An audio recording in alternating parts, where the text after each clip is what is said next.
Hello बच्चों, आज मैं क्लास 11th की केमिस्ट्री पढ़ाऊँगी। Some basic concept of chemistry unit 1, जिसमें मैं आपको बताऊँगी एक्चुअली में कितना पढ़ें और क्या पढ़ें। क्लास 11th और अब पेपर भी हैं, और दूसरा एनसीईआरटी में कितना पढ़ने लायक कंटेंट है वो विद क्वेश्चन मैं करा दूँगी। कोशिश करूँगी एक्सरसाइज इन टेक्स्ट क्वेश्चन और एग्जाम्पल सब इसी में मैं ख़त्म कर दूँ आपके लेक्चर के दौरान ही। देखते हैं, स्टार्ट करते हैं। इसमें सबसे पहले है इम्पोर्टेंस ऑफ केमिस्ट्री। इसमें आपको सिर्फ ये पढ़ना है जो मैंने अंडरलाइन किया। क्या? सिस्प्लेटिन एंड टैक्सोल 2 ड्रग्स ऐसे हैं जो इफ़ेक्टिव होते हैं कैंसर थेरेपी में। सेकंड है एजेटी, इसके फुल फॉर्म पता होनी चाहिए, एजिडोथाइमिडिन। ये यूज़ होती है एड्स पेशेंट के लिए। नेक्स्ट ये लाइन CFC, इसके फुल फॉर्म क्लोरोफ्लोरोकार्बन। ये रिस्पॉन्सिबल होती है ओजोन डिप्लीशन के लिए in the stratosphere. Ozone deplete करती है ये, और ओजोन लेयर कहाँ पाई जाती है? स्ट्रेटोस्फेयर में। ये पता होना चाहिए। 1 मार्कर है में पूछा जा सकता है ये और ये। दिस वन रेयर, ये कोई मैटर की डेफिनेशन पूछेगा या सॉलिड लिक्विड गैस में डिफरेंस पूछेगा, क्योंकि ये क्लास टेस्ट में है। नाउ फाइनल एग्ज़ाम में क्या पूछ सकते हैं वो बता रही हूँ। ये आप अंडरलाइन वाले आपको पता डेफिनेशन है, जस्ट आप एक बार में बता देती हूँ। जैसे कि मैटर क्या है? कोई भी चीज़ जिसके पास मास हो और स्पेस ऑक्यूपाई करता हो उसे हम मैटर कहते हैं। Second, mainly states of matter 3 type के हैं, सॉलिड, लिक्विड और गैस। सॉलिड क्या होते हैं? जिनकी डेफिनेट वॉल्यूम और डेफिनेट शेप होता है। लिक्विड क्या होते हैं? जिनका डेफिनेट वॉल्यूम और डेफिनेट शेप ना हो। गैस क्या होते हैं? ना तो डेफिनेट वॉल्यूम होता है, ना ही डेफिनेट शेप होती है। नेक्स्ट वन, मिक्सचर क्या है? 2 और मोर pure substance which may be present in it any ratio. अगर आप 2 या 2 से ज़्यादा प्योर सब्सटेंस को मिला दो किसी भी रेशो में तो हम उसे मिक्सचर कहेंगे। लेकिन अगर इसी को मैं फिक्स्ड लिख दूँ एनी की जगह तो कंपाउंड की डेफिनेशन बन जाएगी। यहाँ पे लिखी हुई है कंपाउंड की डेफिनेशन। व्हेन 2 और मोर atoms of different element combined together in a definite ratio. अगर 2 या 2 से ज़्यादा एलिमेंट, डिफरेंट एलिमेंट कंबाइन होते हैं एक साथ लेकिन फिक्स्ड रेशो में, तो उसे हम कंपाउंड बोलते हैं। नाउ मिक्सचर 2 टाइप के होते हैं, होमोजीनस मिक्सचर और हेट्रोजीनस मिक्सचर। होमोजीनस मिक्सचर का मीनिंग होता है एक ऐसा मिक्सचर जिसमें जो कंपोनेंट है वो कम्प्लीटली मिक्स हो जाए, और हेट्रोजीनस मिक्सचर का मीनिंग होता है कंपोनेंट कम्प्लीटली मिक्स नहीं होते हैं। दिस वन यहाँ पे एग्जांपल दे रखा है, जैसे होमोजीनस का एग्जांपल दे रखा है शुगर सॉल्यूशन एंड एयर। ये आप इससे कंपोनेंट सेपरेट नहीं कर सकते। नेक्स्ट, हेट्रोजीनस मिक्सचर में एग्जांपल दिया है salt and sugar, grains and pulse. Normally grains and pulse को आप सेपरेट नहीं कर सकते, हेट्रोजीनस है, और रेशियो आप इजीली सेपरेट कर सकते हो, जैसे वो हेट्रोजीनस है। जैसे आप इजीली सेपरेट नहीं कर सकते फिजिकल मेथड के द्वारा, उसे हम होमोजीनस मिक्सचर कहते हैं। Next one, element consist of only 1 type of atoms. ऐसे सब्सटेंस जो सिर्फ एक टाइप के पार्टिकल से कंसिस्ट होते हैं वो है एलिमेंट। प्योर सब्सटेंस के ही पार्ट में आते हैं। ये टेबल दे रखी है क्लासिफिकेशन ऑफ मैटर की, जिसमें बोला है मैटर को 2 पार्ट में डिवाइड किया, मिक्सचर और प्योर सब्सटेंस। मैटर क्या होता है? Have mass and occupy the space, ये तो पढ़ चुके हैं पीछे। मिक्सचर जिनका वेरिएबल कंपोजिशन होता है, प्योर सब्सटेंस जिनका फिक्स्ड कंपोजिशन होता है। मिक्सचर को 2 पार्ट में डिवाइड कर रखा, होमोजीनस और हेट्रोजीनस। होमोजीनस क्या होता है? जिनकी यूनिफॉर्म कंपोजिशन होती है। हेट्रोजीनस क्या होता है? जिनका यूनिफॉर्म कंपोजिशन नहीं होता, मतलब अपोजिट लिख देना, not have uniform composition. Next, pure substance को 2 पार्ट में डिवाइड किया गया, एलिमेंट और कंपाउंड। एलिमेंट को भी डिवाइड किया गया मेटल, नॉन मेटल, मेटलॉइड्स में। Compound contain more than 1 type of particles, different particles contain करते हैं ये। कंपाउंड ऑर्गेनिक और इनऑर्गेनिक में डिवाइड कर रखा है। आपको ये टेबल भी पता होगी, यहीं पे पॉइंट्स लिखे देना, तो बीच का आपको कुछ पढ़ने की ज़रूरत नहीं है। ऑर्गेनिक क्या होता है? जिसमें कार्बन हाइड्रोजन पाए जाते हैं, आप ऑर्गेनिक कह सकते हो। इनऑर्गेनिक जिसमें कार्बन हाइड्रोजन एक साथ नहीं पाए जाते हैं, जैसे CO2 में सिर्फ कार्बन है, ऑक्सीजन नहीं है, हाइड्रोजन नहीं है, तो CO2 इनऑर्गेनिक में आएगा। जैसे वाटर में कार्बन नहीं है, H2 है सिर्फ, और ऑक्सीजन है, मतलब दोनों साथ होंगे, कार्बन हाइड्रोजन उसके साथ कुछ भी हो तो ऑर्गेनिक है।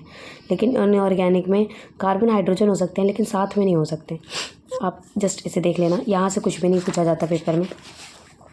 ये बता दिया। फिज़िकल केमिकल प्रॉपर्टीज़ बस ये पता होनी चाहिए। फिज़िकल प्रॉपर्टीज़ में आइडेंटिटी में कोई चेंज नहीं आता मैटर की, सब्सटेंस की, और केमिकल प्रॉपर्टीज़ में आइडेंटिटी चेंज हो जाती है।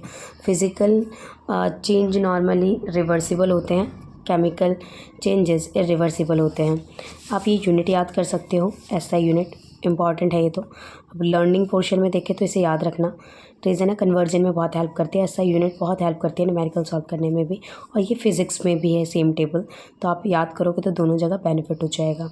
लेंथ की एसआई यूनिट होती है मीटर, सॉरी, मास की एसआई यूनिट होती है किलोग्राम, टाइम की एसआई यूनिट होती है सेकंड, करंट की एसआई यूनिट होती है एम्पियर, टेम्परेचर की एसआई यूनिट होती है केल्विन, अमाउंट ऑफ सब्सटेंस की यूनिट होती है मोल, और ल्यूमिनस इंटेंसिटी की एसआई यूनिट होती है कैंडेला। नेक्स्ट, इसके बाद दिस वन, ये टेबल है, टेबल 1.3। अगर कोई बच्चा नीट के लिए प्रिपेयर कर रहा है तो ये टेबल याद कर सकता है। रीज़न क्या है, स्कूल लेवल पे तो नहीं पूछते, क्योंकि नीट के पैटर्न के अकॉर्डिंग बता रही हूँ, ये पूछा जा सकता है। मैचिंग में प्रीफिक्स यूज्ड, इससे रिलेटेड एक क्वेश्चन एक्सरसाइज में 1.15 है, तो अगर आपको ये टेबल याद होगी तो आप वहाँ से मैचिंग कर सकते हो। मैं एक्सरसाइज के क्वेश्चन चैप्टर के साथ ही ख़त्म करवा दूँगी। जैसे देखो 1.15 दिस वन क्वेश्चन। अब माइक्रो है, माइक्रो का मीनिंग 10 की पावर -6 है। देखो यहाँ पे माइक्रो 10 की पावर -6 है, तो आप मैचिंग कर सकते हो। तो इस टेबल को याद करके आप इसी की मैचिंग कर सकते हो 1.15 की। नेक्स्ट वन है मास और वेट। मास की डेफिनेशन पूछ रखी है 1.14 में, what is the SI unit of mass, how is it defined. SI unit mass की तो अभी हम पढ़ के आए किलोग्राम है, डिफाइन कैसे करोगे, तो यहाँ पे डेफिनेशन लिखी हुई है, it is a amount of matter present in it. तो ये अमाउंट होता है मैटर का जो प्रेजेंट है। नेक्स्ट, मास और वेट में डिफरेंस पता होना चाहिए। मास कांस्टेंट रहता है, वेट वेरिएबल होता है। मास एक स्केलर क्वांटिटी है, वेट एक वेक्टर क्वांटिटी है। वेट ग्रेविटी पे डिपेंड करता है, मतलब प्लेस टू प्लेस चेंज हो रहा है, लेकिन मास चेंज नहीं होता क्योंकि वो ग्रेविटी पे डिपेंड नहीं करता। बस इतना सा दो डिफरेंस बहुत हैं। नेक्स्ट है वॉल्यूम। वॉल्यूम क्या होता है, it is the amount of space occupied by a substance. एक सब्सटेंस कितना स्पेस ऑक्यूपाई कर रहा है वो अमाउंट वॉल्यूम कहलाता है। वॉल्यूम की यूनिट जो है वो लेंथ क्यूब होती है, ये ध्यान रखना। एसआई यूनिट मीटर क्यूब होती है और कॉमन यूनिट लीटर होती है। एसआई यूनिट नहीं होती लीटर, ये ध्यान रखना। 1 लीटर 1 डेकामीटर क्यूब के इक्वल होता है, ये तो पता होता है, पर ये कन्फ्यूज़न रहती है, तो इसे आप स्पेशली याद रखें। 1 डेका नहीं, सॉरी, डेसीमीटर क्यूब होता है। प्लस 1 डेंसिटी का फॉर्मूला याद रखें। रीज़न क्या है, डायरेक्टली तो कुछ नहीं पूछते डेंसिटी से रिलेटेड, लेकिन आप जब लेंथी क्वेश्चन कर रहे होते हो तो उसमें यूज़ हो जाता है, तो आप डेंसिटी का फॉर्मूला याद रखें। जैसे कि मैं अभी आपको दिखाऊंगी डेंसिटी का फॉर्मूला यूज़ कहाँ हो रहा है। डेंसिटी मास बाय वॉल्यूम होता है, इसकी एसआई यूनिट किलोग्राम पर मीटर क्यूब होती है। ये अगर नीट के लिए प्रिपेयर कर रहे हो तो आप ये याद कर सकते हो, क्योंकि कुछ भी पूछ लेते हैं एमसीक्यू में। तो एनसीईआरटी बेस है, तो आप एटलीस्ट एनसीईआरटी में जो पूछा जा सकता है वो पता होना चाहिए। सम वॉल्यूम मेजरिंग डिवाइस पता होने चाहिए, burette, pipette, graduated cylinder, volumetric flask. और जनरली प्रैक्टिकल में भी पूछ लेते हैं कि ये क्या है, तो आपको पता होना चाहिए। नेक्स्ट है टेम्परेचर स्केल 3 है, केल्विन, सेल्सियस और Fahrenheit. Kelvin SI unit consider की जाती है।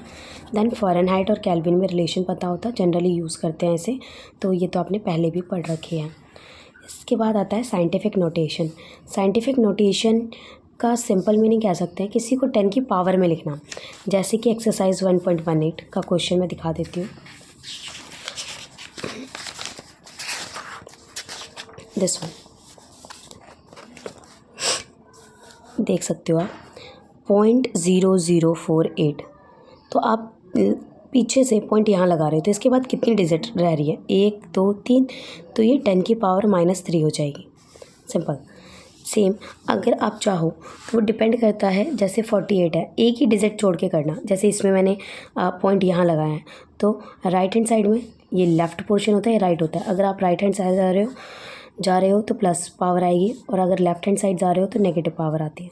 इसमें देखना, जैसे 2 के बाद पॉइंट लगाया तो इसके बाद कितनी डिजिट है, 1 2 3 4 5, तो 10 की पावर 5।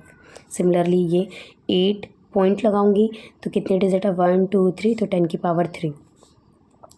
अब इसके बाद 5 के बाद पॉइंट लगाऊंगी तो कितनी डिजिट है, 1 2, तो 10 की पावर 2। 6 के बाद ऑलरेडी है तो 10 की पावर 0, तो 10 की पावर में लिखना सिंपल साइंटिफिक नोटेशन कहलाता है। ये जनरली नहीं पूछे जाते हैं। Now this one significant figure 1 marks की इंपॉर्टेंट डेफिनेशन है, जनरली पूछी जाती है। तो और इससे रिलेटेड क्वेश्चन है 1.19 में, तो पहले ये पढ़ लेते हैं, देन आपको क्वेश्चन करा दूँगी मैं। This one significant figure actual में होते क्या हैं? सम ऑफ सर्टेन और अनसर्टेन डिजिट, मतलब फिक्स्ड और अनफिक्स्ड डिजिट का अगर आप सम करो तो एक मीनिंगफुल डिजिट मिलती है जिसे हम सिग्निफिकेंट फिगर कहते हैं। इससे रिलेटेड कुछ रूल हैं। रूल तो टेस्ट में जनरली पूछते हैं, 2 नंबर का आ जाएगा टेस्ट में क्वेश्चन, पर इससे रिलेटेड क्वेश्चन आते हैं तो आपको रूल याद होंगे तभी आप कर सकते हो। पहला है रूल, सारे all non zero digits are significant. Non zero digit मतलब जीरो नहीं होंगे तब सिग्निफिकेंट है वो। जैसे 285 सेंटीमीटर, तो 1 2 3, तो इसके 3 सिग्निफिकेंट फिगर हो गए। 0.25, तो इसकी यूनिट कितनी है? 1 2, 2 डिजिट है, तो आप इसे के सिग्निफिकेंट फिगर कितने होंगे? 2। Similarly zeros preceding to first non zero digits are not significant. अगर जीरो आगे आ जाए नॉन डिजिट जीरो से तो उसे सिग्निफिकेंट फिगर कंसीडर नहीं करते हैं। जैसे दिस वन 0.03, तो आगे के जीरो को काउंट नहीं करेंगे, सिर्फ 3 को करेंगे, तो 1 सिग्निफिकेंट फिगर। इसमें भी सेम आगे की नहीं करेंगे, 5 और 2 है तो 2 सिग्निफिकेंट फिगर हैं। Next, zero between 2 non zero digits are significant. अगर जीरो 2 नॉन ज़ीरो डिजिट के बीच में आता है तो वो सिग्निफिकेंट है। जैसे कितने सिग्निफिकेंट फिगर होंगे इसके? 1 2 3 4, तो 4 सिग्निफिकेंट फिगर हैं। Next, zeros at the end और right of a number are significant, मतलब अगर दिस वन यहाँ लिखा provided they are on the right hand side decimal point. अगर बात की जीरो है तो वो काउंटेबल है, अदरवाइज पॉइंट लगाओगे देन उसे सिग्निफिकेंट फिगर कंसीडर किया जाएगा। डेसिमल के बाद कोमा यूज़ नहीं होता है। 1 2 3 एक्चुअल में 3 नंबर है लेकिन यहाँ पे पॉइंट प्लेस नहीं है तो सिर्फ एक सिग्निफिकेंट फिगर कंसीडर किया जाएगा। जैसे ही डेसिमल प्लेस कर देंगे तो इसके 3 सिग्निफिकेंट फिगर हैं। अगेन बाद में जीरो लगा दिया तो इसके 4 सिग्निफिकेंट फिगर हैं। अगर इसे 10 की पावर में लिखा जाए तो 10 की पावर को काउंट नहीं करते सिग्निफिकेंट फिगर में, जनरली नंबर काउंट करते हैं। जैसे इसमें 1 है, इसमें 2 है, इसमें 3 है। बस कोई भी काउंटिंग नंबर ऑफ ऑब्जेक्ट है उसके इनफाइनाइट सिग्निफिकेंट फिगर होते हैं, ये पता हो। जैसे 2 बॉल बोल दिया इसके इनफाइनाइट सिग्निफिकेंट फिगर हैं। 20x बोल दिए इसके इनफाइनाइट सिग्निफिकेंट फिगर है। मतलब मैं ऐसे बोल दी एक डिजिट लिखी है जिसकी यूनिट मेंशन नहीं है तो उसके इनफाइनाइट सिग्निफिकेंट फिगर होंगे। इससे रिलेटेड क्वेश्चन है 1.19, आप ये देख लो एक बारी। दिस वन एक्सरसाइज का 1.19, this one how many significant figure are present in the following. First है इसमें, अभी मैंने बताया आपको कि आगे की जीरो काउंटेबल नहीं होते, इसके सिर्फ 2 सिग्निफिकेंट फिगर होंगे। ये 1 2 3, तो इसके 3 सिग्निफिकेंट फिगर होंगे। बट अभी मैंने बताया यूनिट मेंशन नहीं होती, तो बेटे यहाँ पे मेंशन तो करनी चाहिए बट नहीं किए हैं, तो आपको बस कहीं पे भी देखोगे तो आंसर मिलेगा। तो 1 2 3 4, तो आप याद रखना यहाँ पे यूनिट मेंशन ना करिए तब भी कर सकते हैं। तो यहाँ पे 4 सिग्निफिकेंट फिगर हैं। 1 2 3 कोमा प्लेस नहीं होना चाहिए, पॉइंट या डेसिमल कह सकते हैं प्लेस होगा तो हम काउंट करेंगे बाद के जीरो। तो इसके 3 सिग्निफिकेंट, मैंने स्टार लगाया, भूल सकते हो आप, अदरवाइज सारे तो रूल में लिखे हुए थे। 1 2 3 4, 4 सिग्निफिकेंट फिगर है। 1 2 3 4 5, तो 5 सिग्निफिकेंट फिगर है। नेक्स्ट वन यहाँ पे लिखा हुआ है, अच्छा एक क्वेश्चन भी आता है बहुत जनरली कि what is the difference between 5.0 and 5.00 ग्राम। तो सिंपली आप सिग्निफिकेंट फिगर का डिफरेंस देख सकते हो, अदरवाइज पॉइंट के बाद जितनी डिजिट लिखी जाती है वो बताती है कि वो कितना ज़्यादा प्रिसाइज है, एग्जैक्ट है। तो आप इसे लिख सकते हो जैसे 5.00 gram is more precise than 5.0 gram. तो प्रिसीजन जो है वो इंक्रीज़ होता है आफ्टर डेसिमल पॉइंट, कितनी डिजिट आप मेंशन कर रहे हो, तो ये पता होना चाहिए। जनरली पूछते तो नहीं हैं बट सिग्निफिकेंट फिगर पूछते हैं, अच्छे से याद रखना। एडिशन, सब्सट्रैक्शन, सिग्निफिकेंट फिगर, इससे रिलेटेड 1.31 क्वेश्चन है, तो पहले मैं बता देती हूँ देन आपको क्वेश्चन वहाँ एक्सरसाइज का करा दूँगी। एडिशन सब्सट्रैक्शन, जैसे आपको 3-4 सिग्निफिकेंट फिगर दे दिया, आपको उसे ऐड करना है एंड देन जो रिज़ल्ट आया है उसका सिग्निफिकेंट फिगर कितना होना चाहिए, ये कैसे पता करें। तो जैसे पहले के 4 सिग्निफिकेंट फिगर हैं, दूसरे के 3 हैं, चौथे के 4 सिग्निफिकेंट फिगर हैं। जब आप इन सबको ऐड करोगे एक्चुअल में तो 5 सिग्निफिकेंट फिगर है, बट ये आंसर नहीं है। आंसर इन 3 डिजिट को जो ऐड किया है इसमें जो सबसे छोटा सिग्निफिकेंट फिगर है आपको डिजिट को उतने ही सिग्निफिकेंट फिगर में छोड़ना है आंसर, फाइनल आंसर को। जैसे 31.1 तो आंसर इसके 3 सिग्निफिकेंट फिगर में आएगा क्योंकि स्मॉल सिग्निफिकेंट फिगर 3 है। सिमिलरली मल्टीप्लिकेशन में भी यही रूल है। जैसे 2.5 इसके 2 सिग्निफिकेंट फिगर है, उसके 3 सिग्निफिकेंट फिगर है। तो जब आप इसे मल्टीप्लाई कर रहे हो एक्चुअल में 4 आ रही है, लेकिन इसका आंसर हम सिर्फ 2 सिग्निफिकेंट फिगर में छोड़ेंगे, तो 3.1 दिस वन। देखो तो इससे रिलेटेड क्वेश्चन मैं आपको दिखाती हूँ 1.31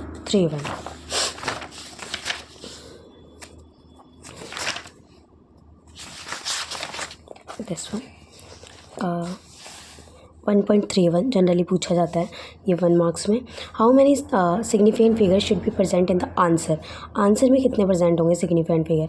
सिम इसके कितने सिग्निफिकेंट फिगर है 1 2 3 4, इसके कितने 1 2 3 4 5, इसके कितने 1 2 3, तो सबसे कम इसका तो आंसर 3 होगा। इसके भी 4 है तो आंसर 3 में आएगा। नेक्स्ट तो इसका आंसर हो गया 3। इसके एक सिंगल डिजिट है इनफाइनाइट सिग्निफिकेंट फिगर, इसके 4 है तो आंसर 4 सिग्निफिकेंट फिगर में आएगा। इसके सिग्निफिकेंट फिगर देखें तो 1 2 3, इसके देखें तो 4, इसके देखें तो 3। एक्चुअल में इसका आंसर तो 3 सिग्निफिकेंट फिगर होना चाहिए क्योंकि आगे के 0 काउंटेबल नहीं होते हैं। लेकिन साइड पे अगर आप क्योंकि इसका सम कर रहे हो, एक बार सम देख लेना, तो आंसर इसका 3 सिग्निफिकेंट फिगर में ही आना चाहिए। लेकिन साइड पर आंसर 4 सिग्निफिकेंट फिगर दे रखा है, तो इस क्वेश्चन को कंफर्म कर लेना आप अपने टीचर से। नेक्स्ट वन दिस वन, यहाँ पे राउंडिंग ऑफ के रूल लिखे हुए हैं कि एक्चुअल में राउंड ऑफ कैसे करना है। तो राउंडिंग ऑफ से रिलेटेड एक्सरसाइज में 1.20 में क्वेश्चन पूछ रखा है। जैसे if the right most digit to be remove, for example मैं आपको एक एग्जांपल में देती हूँ दिस वन। अगर आपको राउंड ऑफ करना है, जैसे नॉर्मली आपको पता होगा जैसे 1.5 है, इसका राउंड ऑफ करना है तो 2 कर देंगे। क्यों? क्योंकि 5 के डिजिट बराबर हो या फिर इससे ज़्यादा हो तो इसमें प्लस इसे 0 कर देते हैं और आगे वाले डिजिट में +1 कर देते हैं। मतलब +1 किया और इसे 0 बना दिया तो 1 और 1 2 हो गए, तो 2 significant figure sorry round of 2 हो गया। सिमिलरली अगर कम हुआ तो जैसे 1.4 होता तो अगर मुझे इसे राउंड ऑफ करना है तो 5 से कम है तो इसे मैं 1 लिख दूँगी। तो यही चीज़ यहाँ पे बताई हुई है। तो मैं आपको यहाँ पे क्वेश्चन दिखाती हूँ इससे रिलेटेड कैसे करना है। 1.20 इस वन, देखो round up the following up to 3 significant figure. इसमें क्या करना है आपको, पहले 3 सिग्निफिकेंट फिगर के लिए लाइन लगा लो, 3 डिजिट जिसका सिग्निफिकेंट फिगर पॉसिबल है लगा लिया। उसके बाद 4th को सर्कल कर लो। अब उस 4th नंबर को देखो कि वो 5 से बड़ा है या छोटा है। जैसे ये छोटा है तो आंसर आपका इस 3 डिजिट में आ गया 34.2। इसमें भी सेम 3 सिग्निफिकेंट फिगर हैं, छोटा है तो 10.4 में ही रह गया। सिमिलरली इसमें देखना 4 5 9, बट चौथी डिजिट को जब मैं देख रही हूँ 4th नंबर की जो डिजिट है 7 वो 5 से ज़्यादा है तो आप इससे 0 बनाओगे और आगे वाले में +1 करोगे। जैसे 0.459 है, 7 है, इसे तो 0 बना दिया, ठीक है। इसमें +1 करना है तो 9 और 1 10, ये आ गया 1 6 4, तो 0.460। तो इसका सिग्निफिकेंट फिगर 3 में लिखना है तो 0.0460, ठीक है। नेक्स्ट अच्छा 0 था आगे ऑलरेडी। इसमें देखना 3 लिख लिया, 4th नंबर की डिजिट ज़्यादा है 5 से तो आप इसे 0 बना दोगे और आगे वाले में 1 जोड़ दोगे। ये देखो दिस वन हो गया राउंड ऑफ। तो ये आपको आना चाहिए, ये भी रेयर ही पूछते हैं। नेक्स्ट वन, अबे डायमेंशन एनालिसिस, यहाँ पे यूनिट कन्वर्जन सिखा रखे हैं कि जैसे 1 किलोमीटर में 1000 मीटर होते हैं, तो इस टाइप से क्वेश्चन दे रखे हैं, लेकिन इतना आसान तो नहीं पूछ रखा। तो आपको इससे रिलेटेड क्वेश्चन दे रखा है 1.21 में बी पार्ट। अगर 1.21 में बी पार्ट यहाँ पे लिखा है फॉलोइंग, चेक करो। 1 किलोमीटर को mm में कन्वर्ट करना है, तो बेटे जनरली 1 किलोमीटर को mm में कन्वर्ट करना है तो ये तो नॉर्मल स्कूल टेस्ट में पूछ लेते हैं। तो 1 किलोमीटर को पहले 1000 मीटर लिखोगे, फिर उसे सेंटीमीटर में लिखोगे तो 100 से गुणा करोगे, तो 5 जीरो आ गई। फिर देन सेंटीमीटर को mm में कन्वर्ट करोगे तो 10 से मल्टीप्लाई करोगे तो टोटल जीरो कितनी होगी 6, तो 10 की पावर 6। सेम पिकोमीटर में करना है। तो आपको अगर ये यूनिट कन्वर्जन पता होगी तो आप कर लोगे। तो इसे लर्न अगर आपको आता है तो ठीक है, वरना मुझे बता देना कमेंट सेक्शन में, मैं आपको अलग से इनकी कन्वर्जन करना सिखा दूँगी। दिस वन ओके 1.22 क्वेश्चन भी है इससे रिलेटेड। जैसे यहाँ पे दे रखा है if the speed of light 3 × 10 की पावर 8 मीटर पर सेकेंड है, तो आपको डिस्टेंस बताना है। अगर टाइम आपको दे रखा है 2 नैनो सेकेंड, नैनो का मीनिंग होता है 10 की पावर -9, तो डिस्टेंस होता है स्पीड इनटू में टाइम। तो स्पीड कितनी है ये, और टाइम को क्या लिखेंगे 2, और नैनो सेकेंड है तो इसे लिख लिया 10 की पावर -9। अब कन्वर्ट करने की ज़रूरत क्यों है, क्योंकि बेटा टाइम की यूनिट सेकंड है, तो यहाँ पे सेकंड है तो यहाँ भी सेकंड ही होना चाहिए, सिर्फ टाइम नैनो सेकंड नहीं हो सकता। तो ऐसा ही यूनिट प्रेफर करते हैं, अदरवाइज़ यूनिट सेम होनी चाहिए, इसीलिए कन्वर्जन करने की ज़रूरत पड़ी। अब इन्हें सॉल्व कर दोगे तो 6 × 10 की पावर -1 मीटर आ जाएगा। नेक्स्ट है 1.27, दिस वन बेसिक यूनिट है। जैसे 1 पिकोमीटर इक्वल टू होता है 10 की पावर -12, तो आप लिख सकते हो 28.7 × 10 की पावर -12 मीटर, क्योंकि बेसिक यूनिट तो मीटर है। सेम इसमें भी मिलीग्राम का मीनिंग होता है 10 की पावर 1 मिलीग्राम लिखा है तो आप लिख सकते हो 10 की पावर -3 ग्राम। तो इस चीज़ को आप नंबर को मल्टीप्लाई में 10 की पावर -3 ग्राम, लेकिन बेसिक यूनिट कह रहा है तो बेसिक यूनिट तो किलोग्राम होती है, तो आप इसे किलोग्राम में कन्वर्ट करोगे ना कि ग्राम में।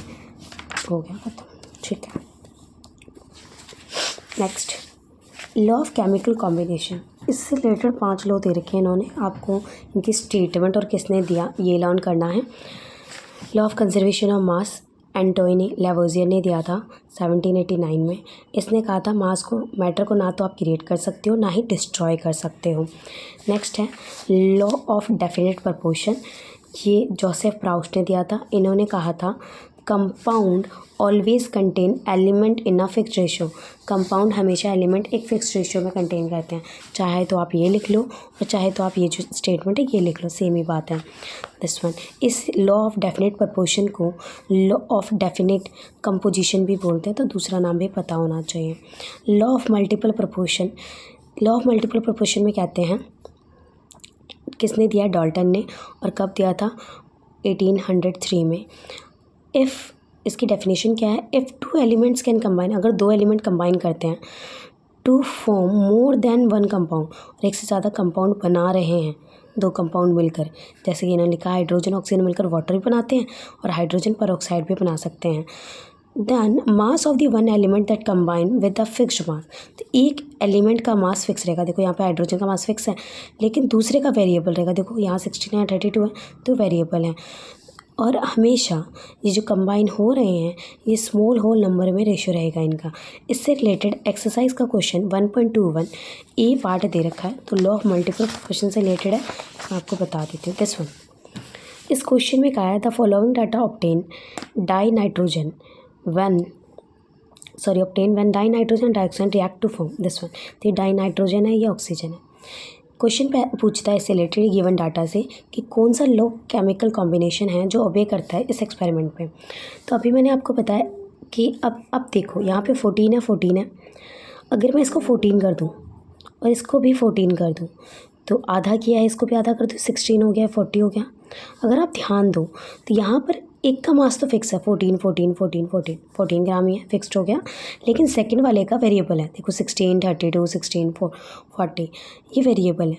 अगर ऐसा डाटा आता है तो अभी तो हमने पढ़ा है लॉ ऑफ मल्टीपल प्रपोर्शन क्या बोलता है, एक का मास फिक्स होना चाहिए दूसरे का वेरिएबल, तो ये हो गया law of multiple proportion. Next one, ये Lussac law of gaseous volume, इन्होंने बस ये कहा कि वॉल्यूम ऑफ गैसियस रिएक्टेंट और वॉल्यूम जो है गैसियस प्रोडक्ट का हमेशा एक्सप्रेस्ड होते हैं सिंपल होल नंबर में, सिंपल, बस ये बोला था। तो इनकी डेफिनेशन को अंडरलाइन कर दिया, अदरवाइज़ आप ये भी मेंशन कर सकते हो जो मैंने लिखा है। Next of Avogadro law, Avogadro law ये कहता है कि वॉल्यूम, यहाँ पे लिखा है equal volume of all gas, इस ऑल पर फोकस करना, should contain equal number of molecule, इसी से रिलेटेड क्वेश्चन दे रखा है। अदरवाइज एवोगैड्रो लॉ में लिखा volume of gas directly proportional to number of moles, आप इसे भी डिफाइन कर सकते हो क्योंकि इससे रिलेटेड क्वेश्चन आगे जाके पूछ रखे हैं। अदरवाइज मैं दिखाती हूँ क्वेश्चन कौन सा है इसमें, 1.26 दिस वन। देखो लिखा है if 10 volumes of dinitrogen gas react with 5 volumes of dioxygen gas, how many volume of water vapour would be produced. तो अभी हमने पढ़ा equal number of volume of gas directly proportional to number of moles. तो आप देखो इसमें 10 volume है, एक है 5 वॉल्यूम, ठीक है। अगर आप ध्यान दो, जैसे इसको लिख के देख लेना, H2 प्लस O2 H2। अगर आप इसे बैलेंस करोगे तो 2 ऑक्सीजन है, 2 से मल्टीप्लाई कर दिया दिस वन। इसने खुद कहा है डाई हाइड्रोजन 10 वॉल्यूम है और ऑक्सीजन है 5 वॉल्यूम। तो वाटर का how many volumes of water vapour भी प्रोड्यूस्ड। तो दोनों में से वॉल्यूम ज़्यादा है किसका, इसका, तो 10 वॉल्यूम। इसका भी वाटर वेपर कितना होगा, 10 वॉल्यूम। क्यों, क्योंकि लो फॉलो कर रहा है अवोगाद्रो लॉ के according to Avogadro law volume of gas directly proportional number of moles होते हैं। तो volume of gas directly proportional जितने इसके होंगे उतने इसके होंगे, तो 10 वॉल्यूम इसके हैं तो 10 वॉल्यूम इसके होंगे। Next one, Dalton's atomic theory. ये तो रेयर ही पूछते हैं, अदरवाइज देख लेना। 1808 में डाल्टन ने पब्लिश की थी अपनी एक book new system of chemical philosophy, जिसमें नॉर्मली इन्होंने प्रपोज क्या था, मतलब क्या क्या बातें बोली थी, प्रूफ नहीं की हैं, जस्ट बोली हैं। इन्होंने कहा मैटर कंसिस्ट होते हैं इंडिविजिबल एटम से। मैटर जो है इंडिविजिबल एटम, मतलब जैसे आप जिस एटम को आप डिवाइड नहीं कर सकते उससे मैटर बने होते हैं। All atoms of a given element have identical properties. जितने भी एटम होते हैं एक एलिमेंट के, सबके आइडेंटिकल प्रॉपर्टीज़ होती हैं, इंक्लूडिंग आइडेंटिकल मास। तो मास भी आइडेंटिकल होता है, और अगर डिफरेंट एलिमेंट के हैं तो डिफरेंट मास करेगा। Compound are formed when atoms of different element combine in a fixed ratio. Compound कब बनते हैं, जब डिफरेंट एलिमेंट एक फिक्स रेशियो में कंबाइन होते हैं। Chemical reaction involve organisation of atoms, these are neither created not destroy in a chemical reaction. इन्होंने कहा केमिकल रिएक्शन के दौरान कुछ भी डिस्ट्रॉय या फिर क्रिएट नहीं होता। नेक्स्ट, ये एक्सप्लेन नहीं कर पाए थे लॉ ऑफ केमिकल कॉम्बिनेशन को, डाल्टन थ्योरी किया था, लेकिन लॉ ऑफ गैसेस वॉल्यूम को एक्सप्लेन नहीं कर पाए थे ये। तो यहाँ पे लिखा Dalton theory could explain the laws of chemical combination but could not explain the law of gases volume. तो असर्शन रीजन में स्टेटमेंट हो सकती है ट्रू फॉल्स में, ये पता होना चाहिए। 1 एटॉमिक मास यूनिट क्या होती है, it is a mass exactly equal to 1/12 of mass of 1 carbon atom. तो एग्जैक्टली 1/12 ऑफ मास के इक्वल होता है। 1 एटॉमिक मास की भी डेफिनेशन नहीं पूछते हैं, बट एक बार शायद नीट में पूछ रखी है 1 EMU की वैल्यू।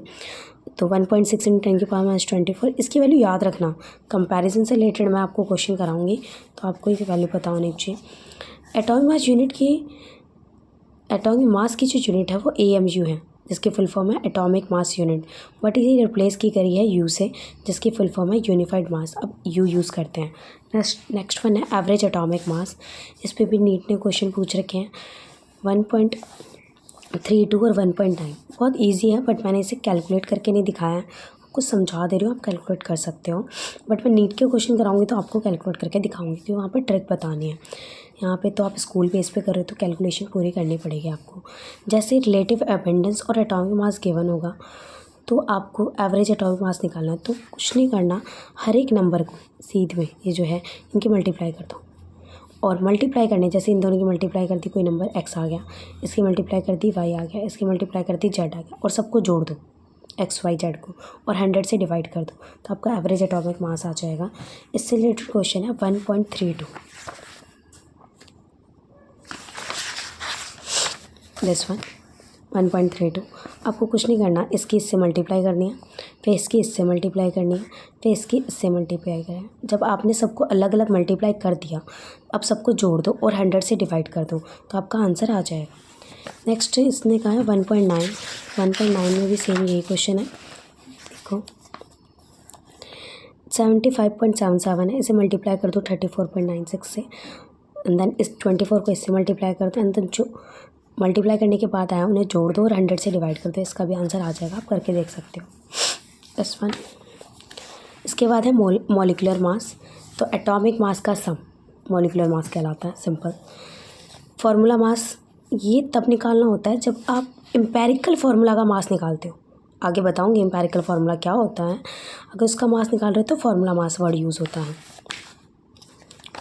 This one. जैसे कि यहाँ पे क्वेश्चन दे रखा है मॉलिक्यूलर मास बताओ। अब आपको मॉलिक्यूलर मास कहे या मोलर मास कहे, तरीका सेम होता है। जैसे यहाँ पे लिखा है C6H12O6, तो C6 मतलब 6 कार्बन है, एक कार्बन का कितना होता है 12, तो 12 को 6 से मल्टीप्लाई कर दो 72। एक हाइड्रोजन का एक होता है और यहाँ पे 12 लिखा है, तो 12 हाइड्रोजन कितने होंगे 12। ऑक्सीजन एक का 16 होता है और ये टोटल 6 है, तो 96। 16 के 6 से मल्टीप्लाई कर दो, अब इन सबको जोड़ दो, आपका 180 आएगा।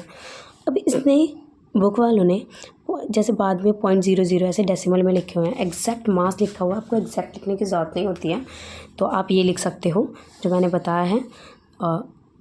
मार्क्स मिलते हैं और ऐसे ही लिखना होता है क्योंकि एग्जैक्ट वैल्यू लर्न नहीं होती है। तो ये तो हमने छोटी क्लास 9th में याद कर रखे हैं इनके मार्क्स, अदरवाइज़ अगर आपको याद नहीं है एटलीस्ट इनके तो याद रखना, बहुत ज़्यादा यूज़ होते हैं। इसके बाद है मोलर मास की डेफिनेशन, मास ऑफ 1 मोल, एक मोल का जो मास होता है उसे मोलर मास बोलते हैं। परसेंटेज कंपोजिशन की बात करें तो एक्सरसाइज से रिलेटेड 1.2 क्वेश्चन है, अदरवाइज सिंपली मैं बता देती हूँ आपको परसेंटेज कंपोजिशन से रिलेटेड क्वेश्चन कैसे करते हैं।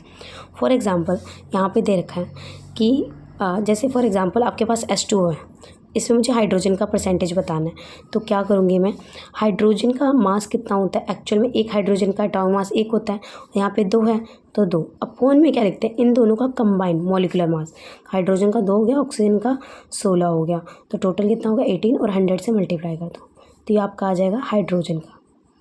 लेकिन अगर आपको ऑक्सीजन लिखना है तो 16 अपॉन में 18, क्योंकि ऑक्सीजन का 16 होता है, इंटू 100 कर लो, या तो आप ये कर लो या फिर 100 से माइनस कर दो जो भी हाइड्रोजन की परसेंटेज आई है, तो आपको आंसर मिल जाएगा ऑक्सीजन का एटॉमिक मास कितना होगा।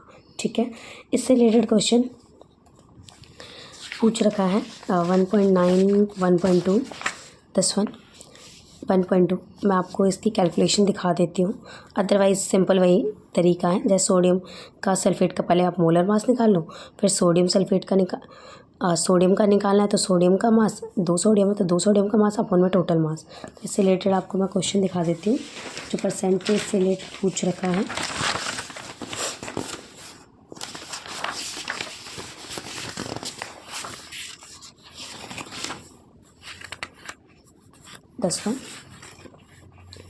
आपको क्या करना है, मोलर मास निकालो पहले सोडियम सल्फेट का, तो 2 सोडियम हो गए, 1 सल्फ़र हो गया और 4 ऑक्सीजन हो गए, तो 1 सोडियम का होता है 23 की 2 से मल्टीप्लाई कर दो 46, से सल्फ़र का होता है 32 और 4 वैसे का वैसा, ऑक्सीजन कितना है 16, तो 16 के 4 से मल्टीप्लाई कर दो 64, सबको ऐड करोगे 142।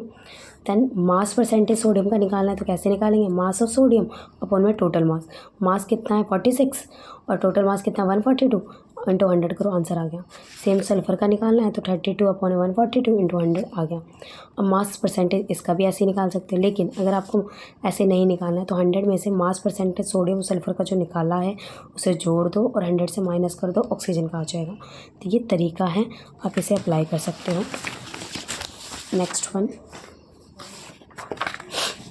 दिस वन, अब आता है सबसे important 3 marker question, empirical formula या फिर मॉलिक्यूलर फार्मूला निकालते कैसे हैं। तो एम्पेरिकल फार्मूला क्या होता है, ये रिप्रेजेंट करता है सिंपलेस्ट होल नंबर रेशियो। अगर आप किसी को बहुत ही सिंपलेस्ट फॉर्म में लिख रहे हो, जैसे C6H12O6, इन सब में 6 कॉमन आ रहा है, तो मैंने क्या लिखा 6 कॉमन ले लिया, तो 6 कॉमन ले लिया तो हाइड्रोजन 2 बचेंगे, कार्बन 1, ऑक्सीजन 2, तो CH2O। ये जो अंदर का फॉर्मूला आया ना एकदम सिंपलेस्ट होल नंबर में, इसे कहेंगे एम्पेरिकल फार्मूला।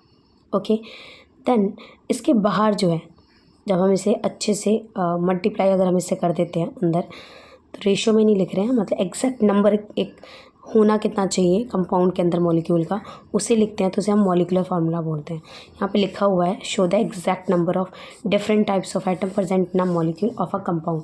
एक कंपाउंड में एग्जैक्ट नंबर कितने प्रेजेंट हैं एटम के, वो मेंशन करता है मॉलिक्यूलर फार्मूला। इससे रिलेटेड पेपर में 3 नंबर, 5 नंबर या 4 नंबर का क्वेश्चन आता है। तो इससे रिलेटेड क्वेश्चन एक्सरसाइज में, प्रॉब्लम में जितने हैं मैं यहीं पे करा देती हूँ आपको। दिस वन प्रॉब्लम 1.2, इसे कैसे करें, तो ये फर्स्ट क्वेश्चन है प्रॉब्लम 1.2। इसको क्वेश्चन अटैम्प्ट करने के लिए सबसे पहले आपको क्या करना है, this one problem 1.2, given molar mass दे रखा है इन्होंने, ये देखो क्वेश्चन में 98.96 मोलर मास है, तो गिवन है मोलर मास। अदरवाइज़ और क्या गिवन है, कह रहा है कंपाउंड है जो कंटेन करता है 4.0% हाइड्रोजन।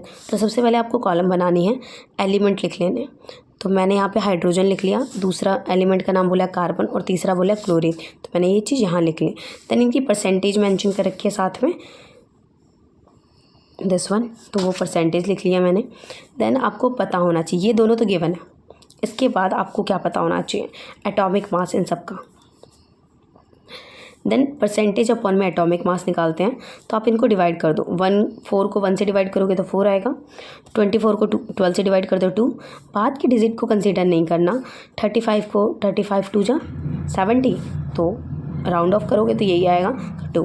अब मुझे सिंपलेस्ट रेशियो निकालना है, तो बेटे इन सब में छोटा नंबर क्या है 2, 2 से सबको डिवाइड कर दो, सबको डिवाइड कर दो। इसको डिवाइड करोगे तो 1, इसको 2 से डिवाइड करोगे 1, इसको डिवाइड करोगे 2, तो यही नंबर आ गए। तो एम्पेरिकल फार्मूला क्या हुआ, हाइड्रोजन 2 है, कार्बन 1 है और क्लोरीन 1 है, दिस वन। तो इसे कहेंगे एम्पेरिकल फार्मूला। अब क्या बोला उस क्वेश्चन में, कह रहा मॉलिक्यूलर फार्मूला भी बताओ।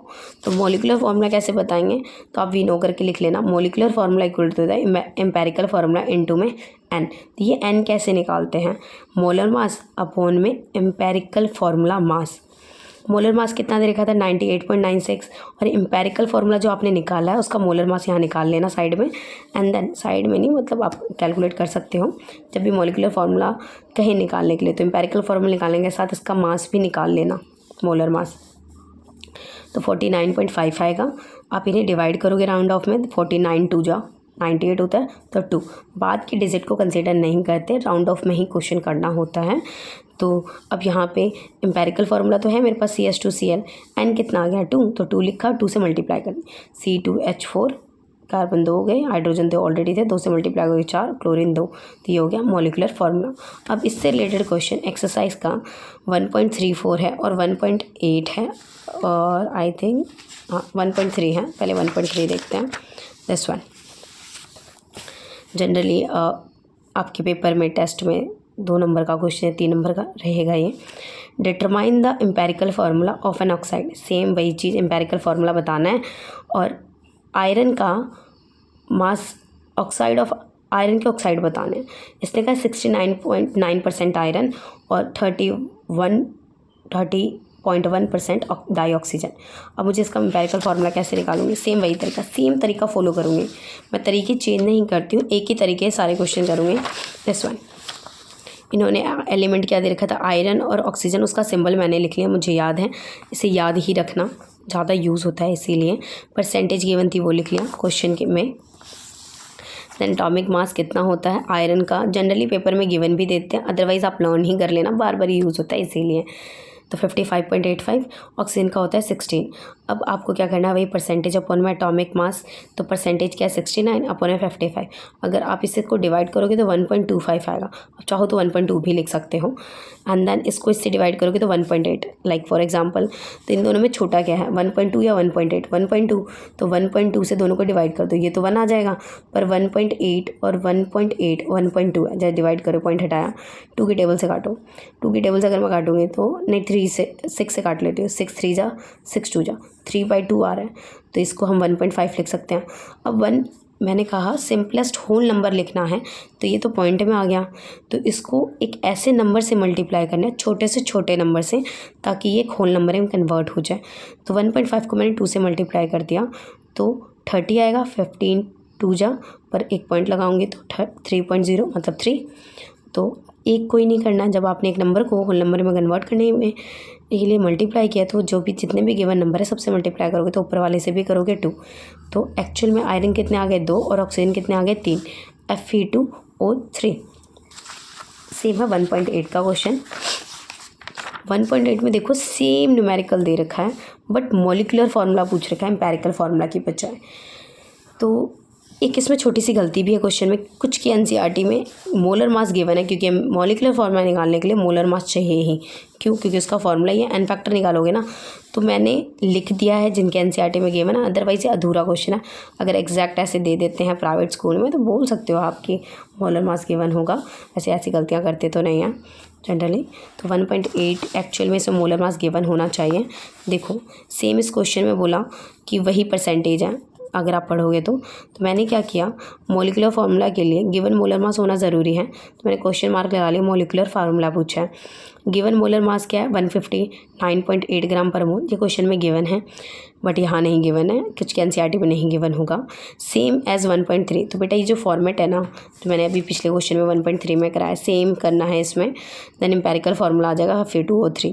अब मुझे चाहिए एम्पेरिकल फार्मूला का मास, तो 2 आयरन है, 2 आयरन, 3 ऑक्सीजन, 3 ऑक्सीजन, तो आयरन का मास कितना होता है, और ये मल्टीप्लाई करोगे तो 159.7 आएगा।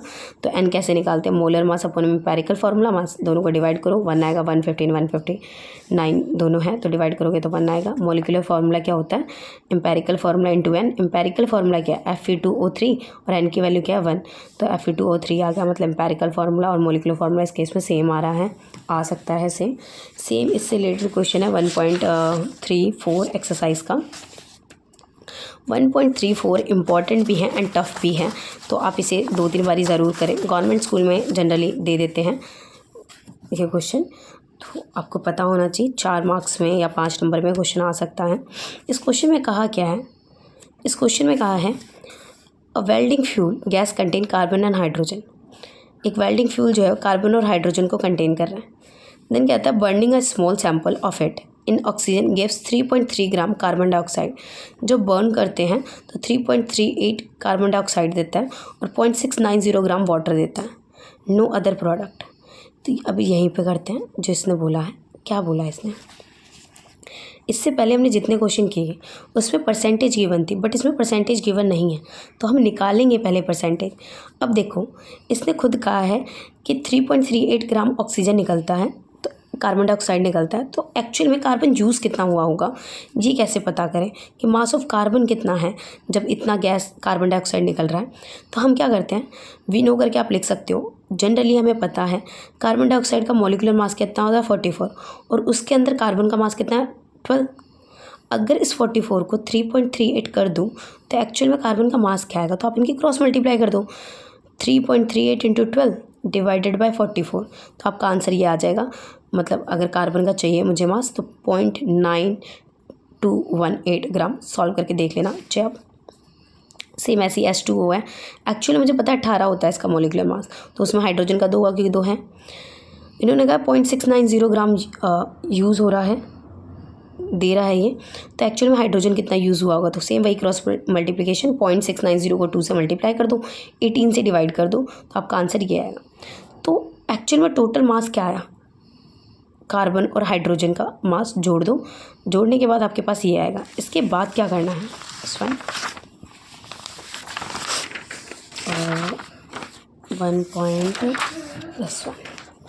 अब आपको निकालना है परसेंटेज। परसेंटेज मैंने बताया था कार्बन का निकालते कैसे हैं, मास ऑफ कार्बन अपॉन में total mass of carbon into 100। तो मास ऑफ कार्बन कितना था 0.9218, पीछे आप देख सकते हैं, एंड टोटल मास निकाल लिया, उनको 100 से मल्टीप्लाई कर दो, आपके पास ये आ जाएगा। सिमिलरली हाइड्रोजन का भी ऐसे निकाल लोगे। अब टेबल बनाएंगे। एलिमेंट कार्बन और हाइड्रोजन था, परसेंटेज 92.32 और 7.68 निकालनी है। एटॉमिक मास हमें पता है कार्बन का 12 होता है, हाइड्रोजन का 1 होता है, तो परसेंटेज अपॉन में एटॉमिक मास।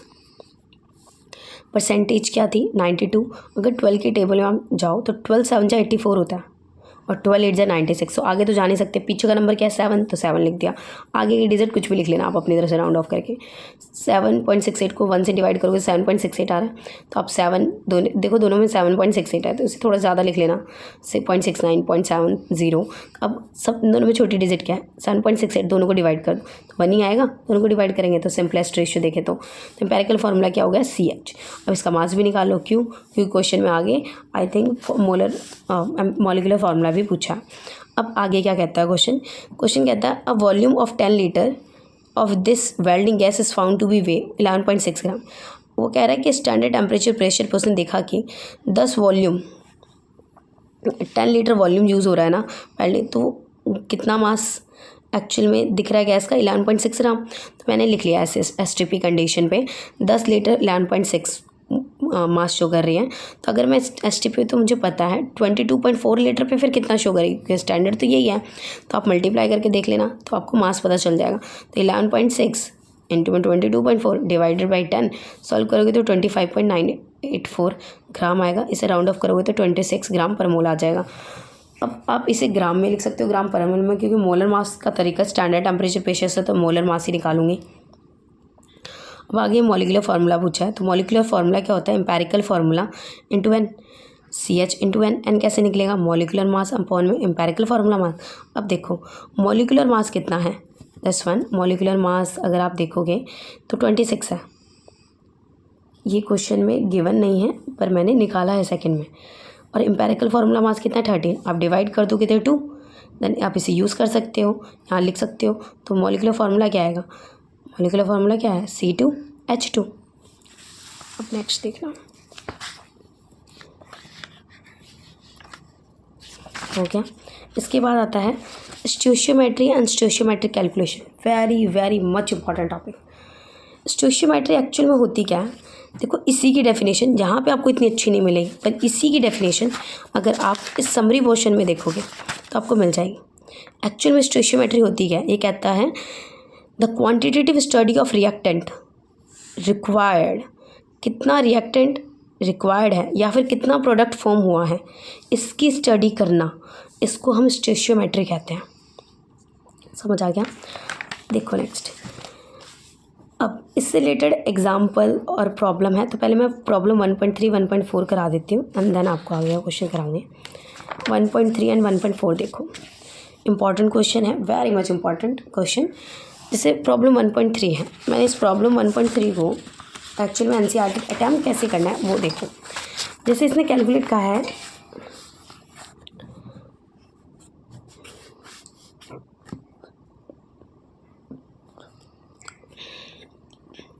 सॉरी, कहता है calculate amount of water produced by combustion of 16 gram methane. सबसे पहले आपको रिएक्शन लिखने आनी चाहिए इसमें। इसने कहा है मीथेन, अगर 16 ग्राम मीथेन को जलाया जाए, कंबशन का मीनिंग होता है जलाना, और कभी भी जलना कब पॉसिबल है, जब आप ऑक्सीजन से रिएक्ट कराओ, तो कंबशन वर्ड कभी भी आता है तो O2 से रिएक्ट कराना होता है। तो मीथेन को O2 से रिएक्ट करा दिया। बेटा मीथेन एक हाइड्रोकार्बन है और हाइड्रोकार्बन को कभी भी ऑक्सीजन से रिएक्ट कराएं तो हमेशा कार्बन डाइऑक्साइड और वाटर बनता है। तो मैंने यहाँ पे एक इक्वेशन लिख दिया, ये याद रखोगे तभी आप इक्वेशन बना सकते हो। तो मैंने क्या लिखा है, मीथेन प्लस में ऑक्सीजन बना दिया कार्बन डाइऑक्साइड और वाटर, और मैंने इसे बैलेंस कर लिया। हमेशा स्टोइचियोमेट्रिक कैलकुलेशन बैलेंस्ड केमिकल इक्वेशन के लिए अप्लीकेबल है, ये पता होना चाहिए आपको। दिस वन, अब मीथेन का 16 ग्राम दे रखा है और अमाउंट ऑफ वाटर पूछ रखा है, तो आपको क्या करना है, जब भी ऐसा कोई क्वेश्चन आए, एक दे रखा है दूसरे का पूछे, हमेशा उसके नंबर ऑफ मोल्स इक्वल कर दो और उसके आगे जो कोफिशिएंट आ रहा है उससे डिवाइड कर दो। स्टोइचियोमेट्रिक कोफिशिएंट कहते हैं इसको। देखो जैसे number of moles of methane, इसके आगे नंबर ऑफ स्टोइचियोमेट्रिक कोफिशिएंट क्या है 1, तो 1। Number of moles of water, इसके आगे कोफिशिएंट क्या है 2, तो 2 से डिवाइड कर दिया। ठीक है, अब नंबर ऑफ मोल्स मीथेन के कैसे निकालेंगे, मास अपॉन मोलर मास। मास तो गिवन है 16, मोलर मास कैसे निकालोगे, तो पता ही है कार्बन का 12 होता है, हाइड्रोजन का एक होता है, 4 हाइड्रोजन के 4 हाइड्रोजन टोटल हो गए 16, तो 16 से डिवाइड कर दिया। अब इसका भी ऐसी mass of water upon molar mass of water, 2 तो ऑलरेडी है, तो वाटर का मोलर मास कितना होता है, तो अब पता है 18 होता है, निकाल सकते हो, अदरवाइज आप 18 पुट कर दो। विदाउट यूनिट ही पुट करना, आंसर यूनिट के साथ देना। देन 16 कट गया 1, अब ये 18 2 जा 36 इधर गया ग्राम, आंसर ग्राम में ही आएगा। क्यों, क्योंकि ग्राम में ही गिवन है क्वेश्चन में, तो आप ग्राम में आंसर आएगा आपका फाइनल। नेक्स्ट 1.4 सेम क्वेश्चन है, लैंग्वेज पढ़ो। देखो क्या कहते हैं, how many moles of methane, again methane ही बोल रहा है, required to produce 22 gram CO2 after combustion. मतलब मीथेन के कितने मोल की ज़रूरत पड़ेगी जब 22 ग्राम कार्बन डाइऑक्साइड प्रोड्यूस्ड होगा कंबशन में। तो ठीक है, कंबशन का है, O2 से रिएक्ट करा दो, CO2 और वाटर निकाल दिया, इसे बैलेंस कर लो। बैलेंस करने के बाद इसका मास, नंबर ऑफ मोल्स मीथेन का है, मैंने क्वेश्चन मार्क लगा दिया, और कार्बन डाइऑक्साइड का मास गिवन है। तो हमें क्या करना है, जिसका गिवन है और जिसका पूछा उन दोनों के नंबर ऑफ मोल्स इक्वल कर दो। The number of moles of methane equal to number of moles of carbon dioxide. Number of moles of methane तो पूछेगा, इससे तो कुछ पंगे नहीं लेने। दूसरे वाली इक्वेशन में number of moles carbon dioxide के कैसे निकालेंगे, गिवन मास अपॉन मोलर मास। मोलर मास कैसे निकालोगे, कार्बन डाइऑक्साइड का 1 कार्बन और 2 ऑक्सीजन। कार्बन का होता है 12, ऑक्सीजन का होता है 16, देन 12 प्लस में 32, आंसर 44। 44 यू आ गया, 44 से डिवाइड कर दिया तो आंसर क्या आ गया 1/2 मोल। तो आंसर इसका 0.5 मोल दे रखा है एनसीईआरटी में। नेक्स्ट वन 1.36 इंपॉर्टेंट है क्वेश्चन, दिस वन 1.36 में आप देख सकते हो, इसने कहा है chlorine is prepared in the laboratory by treating the manganese dioxide with aqueous hydrochloric acid according to the reaction. तो जो रिएक्शन गिवन है वो मैंने लिख ली, दिस वन, ये रिएक्शन गिवन है आपके एनसीईआरटी में। पहले चेक कर लेना ये बैलेंस्ड है या नहीं। देन कह रहा है हाउ मैनी ग्राम HCl, मतलब मास HCl का पूछा हुआ है, 5 ग्राम मैग्नीज डाइऑक्साइड देकर। तो अगेन मास पूछा है, सेम वही काम, दोनों के नंबर ऑफ मोल्स इक्वल कर दो। तो number of moles of HCl आगे जो कॉफिशिएंट है उससे डिवाइड कर दो, number of moles of manganese oxide. तो नंबर ऑफ मोल्स कैसे निकालते हैं, मास अपन मोलर मास, तो मास क्या है पता नहीं, मोलर मास HCl का मैंने साइड में निकाल दिया है 36.5, अदरवाइज आपको आते ही होगा निकालने, पुट कर दोगे। The number of manganese oxide कैसे, मास अपन मोलर मास, मास गिवन है 5, मोलर मास क्या आएगा साइड में मैंने निकाल रखा है, मैग्नीज का 55 होता है, ऑक्सीजन का 16 होता है, 2 ऑक्सीजन तो 32, ऐड करोगे 87। इन दोनों अब क्रॉस मल्टीप्लाई कर दो, आंसर आ जाएगा 8.39 ग्राम। पीछे आई थिंक एनसीईआरटी में आप आंसर देखोगे तो 8.40 है, तो इतना चलता है राउंड ऑफ में, क्योंकि आई थिंक मैग्नीज की वैल्यू 55.5 ले रखी होगी या 55.48 समथिंग ले रखी होगी, उसकी वजह से आंसर में फ़र्क पड़ेगा, अदरवाइज़ कुछ नहीं फ़र्क पड़ना, सेम आंसर है। 54 ले रखा है जहाँ तक मुझे याद है, तो आंसर सही है। तो आप 55 राउंड ऑफ में ले सकते हैं मैग्नीज का मॉलिक्यूलर मास। देन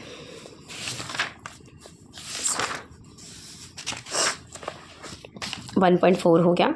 इसके बाद आता है लिमिटिंग रीजन का क्वेश्चन, दिस वन 1.5 3 मार्क्स का, वेरी वेरी मच इम्पॉर्टेंट।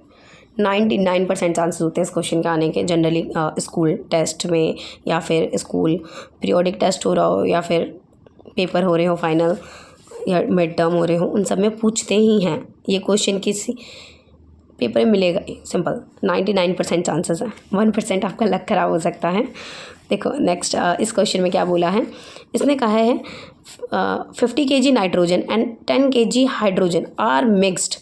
तो ठीक है, नाइट्रोजन और हाइड्रोजन को मिक्स कर दो, आप ऐसे लिख लो, नाइट्रोजन मिक्स किया तो प्लस करके हाइड्रोजन लिख दिया, देन प्रोड्यूस किया क्या अमोनिया NH3 लिख लिया। Then calculate the amount of ammonia, तो मास पूछना चाहता है, अमाउंट जब भी पूछे तो mass equal to question mark लगा दिया मैंने। Then identify the limiting reagent, actual में लिमिटिंग रीजेंट होते क्या है, मैंने क्वेश्चन थ्योरी नहीं पढ़ाई, सॉरी उससे पहले क्वेश्चन पे आ गई। लिमिटिंग रीजेंट क्या होता है, इसकी डेफिनेशन भी पूछते हैं।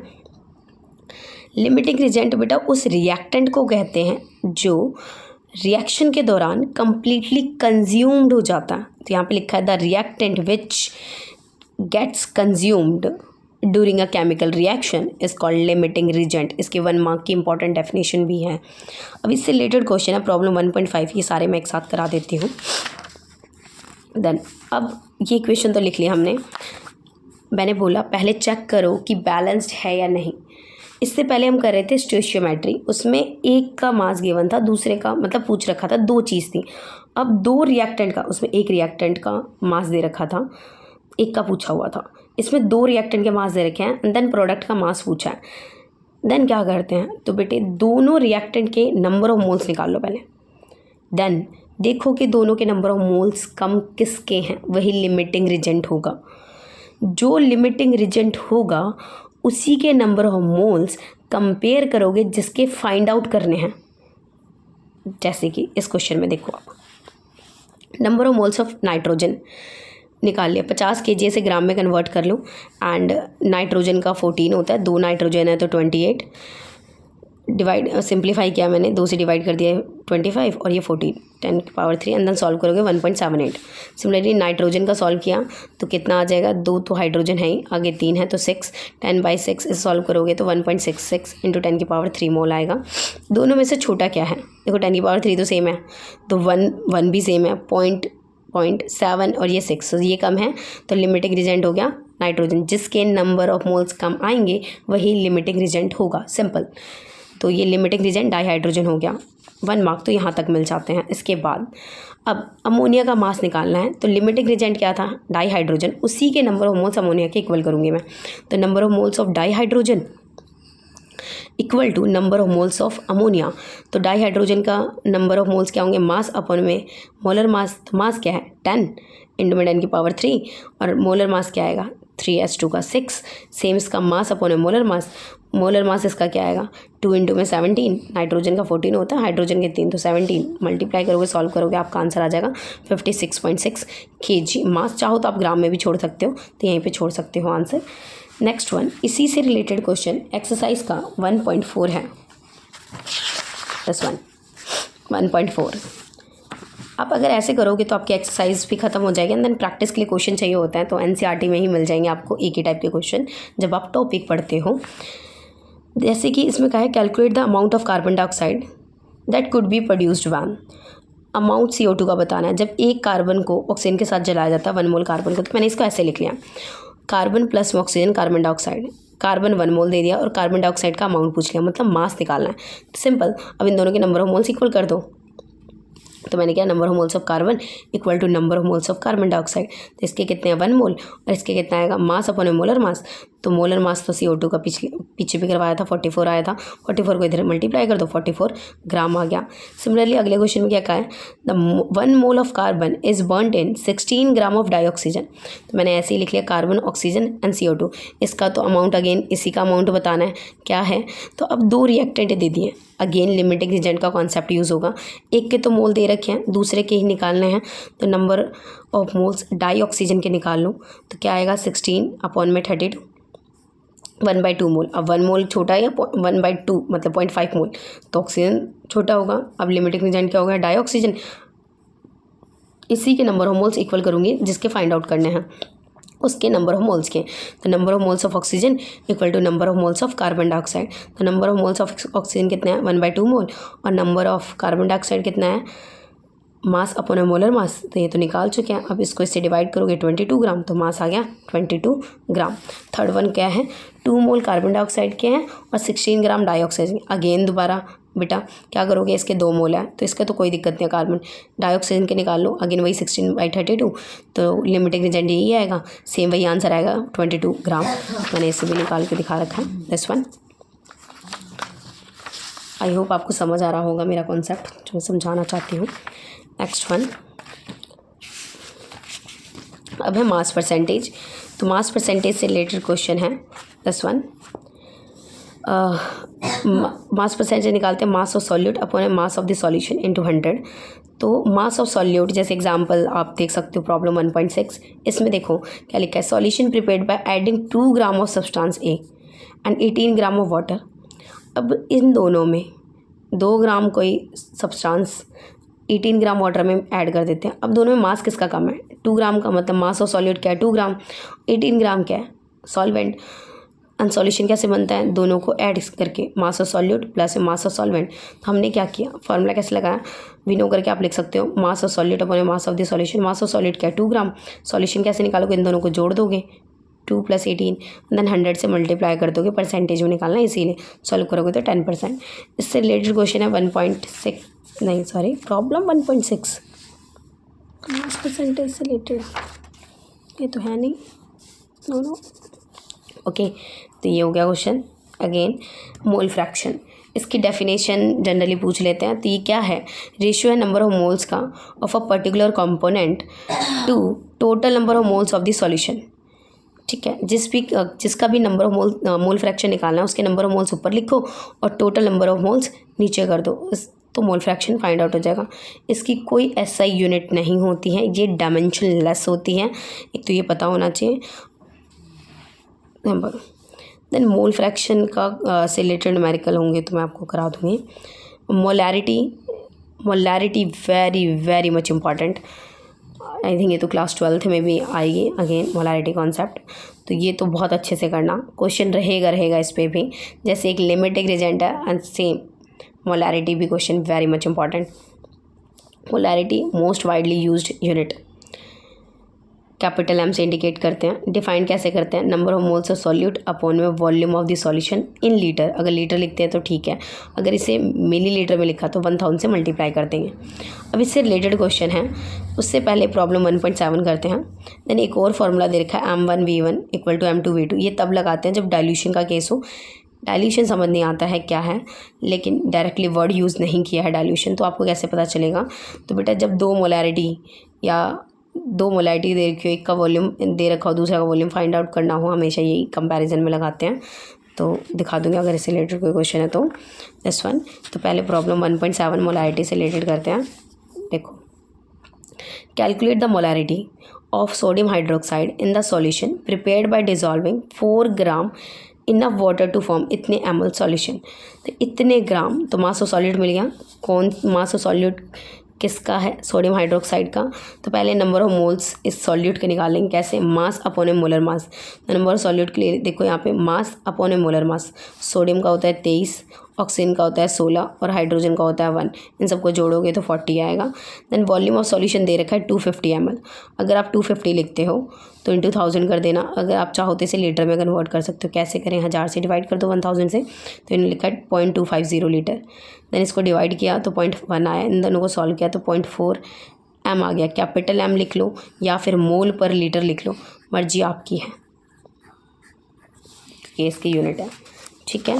एंड देन अब एक्सरसाइज क्वेश्चन करने से पहले एक एक्स्ट्रा पॉइंट पता होना चाहिए। मोलैरिटी जो है वो डिपेंड करती है टेम्परेचर पर। मतलब मोलैरिटी टेम्परेचर जितना बढ़ाओगे मोलैरिटी डिक्रीज़ हो जाती है। क्यों? क्योंकि टेम्परेचर बढ़ाने से वॉल्यूम एक्सपेंड होता है, और अगर वॉल्यूम एक्सपेंड होगा मतलब वॉल्यूम इंक्रीज़ हो रहा है तो मोलैरिटी से इसका रिलेशन क्या? इन्वर्स।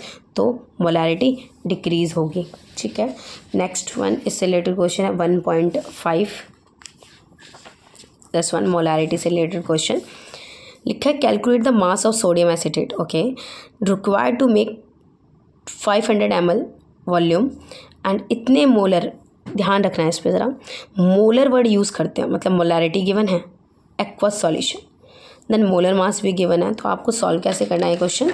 This one. अच्छा नहीं, सॉरी, आपको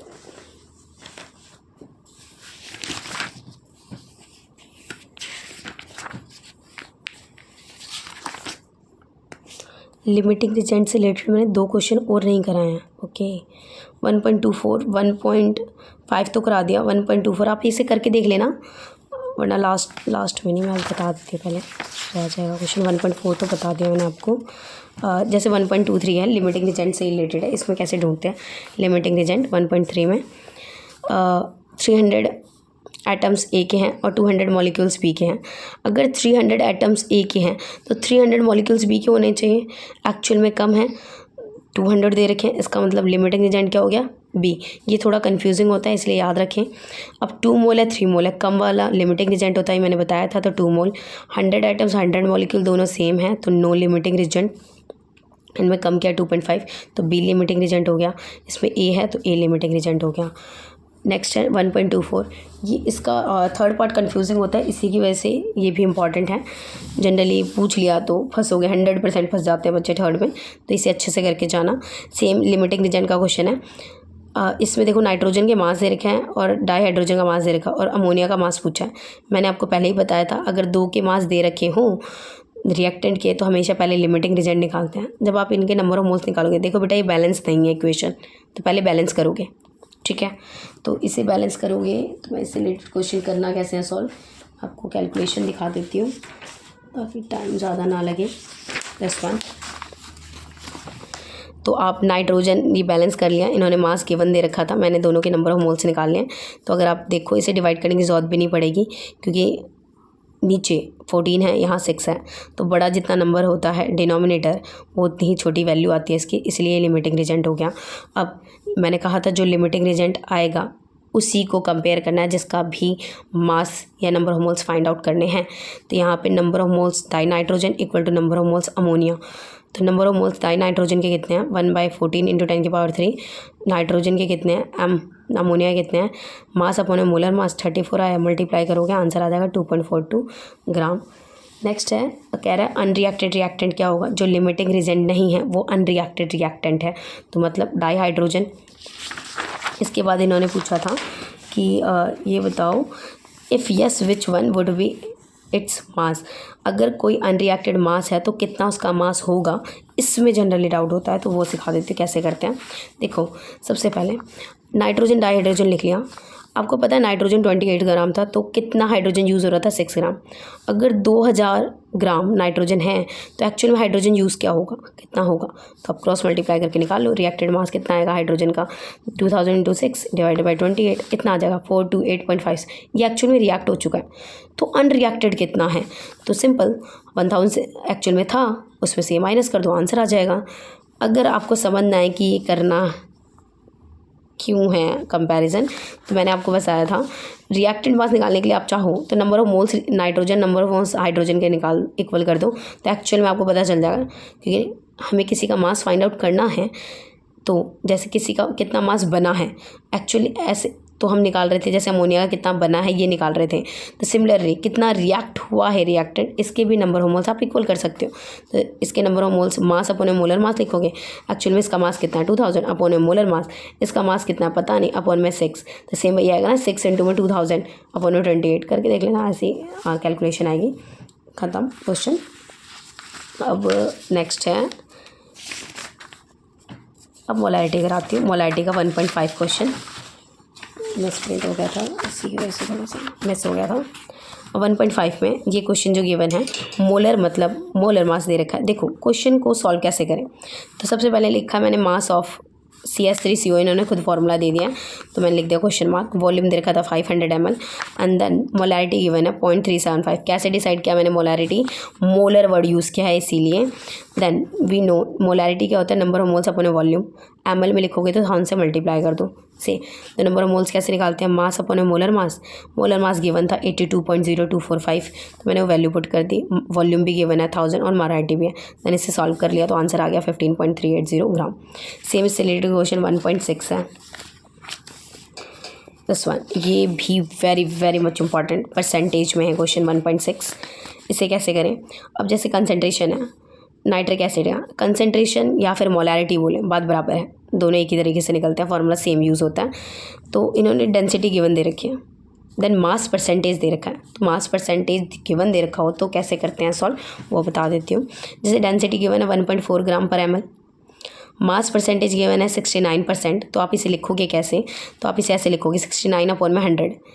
69 अपॉन में 100 लिखने के बाद जो ऊपर है वो मास ऑफ सॉल्यूट होगा और जो नीचे आपने 100 लिखा है परसेंटेज का वो मास ऑफ सॉल्यूशन होगा। तो उस कंसनट्रेशन का फॉर्मूला होता है नंबर ऑफ मोल्स अपने वॉल्यूम। अगर ml में लिखा है तो 1000 से मल्टीप्लाई करोगे। Number of moles of solid कैसे निकालते हैं, given mass upon molar mass. Given मास तो 69 ग्राम है, मोलर मास आप HNO3 का निकाल सकते हो। देखो यहाँ पे नाइट्रिक एसिड वर्ड यूज़ किया था और नाइट्रिक एसिड को HNO3 लिखते हैं, ये पता होना चाहिए। हाइड्रोजन का 1 हो गया, नाइट्रोजन का 14, ऑक्सीजन का 16 और 3 से मल्टीप्लाई कर दो 48, जोड़ोगे तो 63 हो गया। देन वॉल्यूम नहीं गिवन है, डेंसिटी गिवन है। तो मैंने बोला था ना डेंसिटी का फॉर्मूला यूज़ होता है बीच में, यहाँ यूज़ हो गया। देखो डेंसिटी मास बाई वॉल्यूम, तो मास कितना है सॉल्यूशन का ही लेते हैं तो 100, वॉल्यूम पता नहीं, डेंसिटी पता है, डेंसिटी को नीचे लेके आओ वॉल्यूम इधर ले जाओ, तो डेंसिटी है 1.41, तो वॉल्यूम की जगह मैं लिख सकती हूँ 100 अपॉन 1.41। देन अब इसे कैलकुलेट करोगे आंसर आ जाएगा 15.44 मोलैरिटी। कैपिटल एम से आप छोड़ सकते हो आंसर। और कितने क्वेश्चन है इससे रिलेटेड, 1.45 हो गया, 11 है next question this one.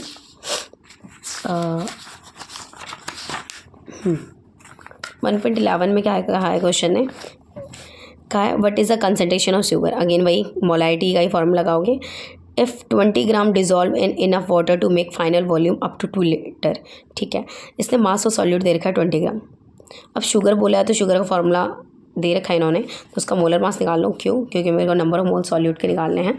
Same we know करके आप लिख सकते हो कंसंट्रेशन वॉल्यूम। अब लीटर में ही दे रखा है तो लीटर 1000 से मल्टीप्लाई करने की जरूरत नहीं है।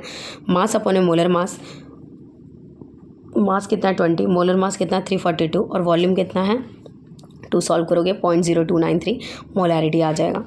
सेम इससे रिलेटेड 3 मार्क्स का वेरी मच इंपॉर्टेंट क्वेश्चन 1.29। 1.29 में क्या कहा है this one, calculate the molarity of solution of ethanol in water.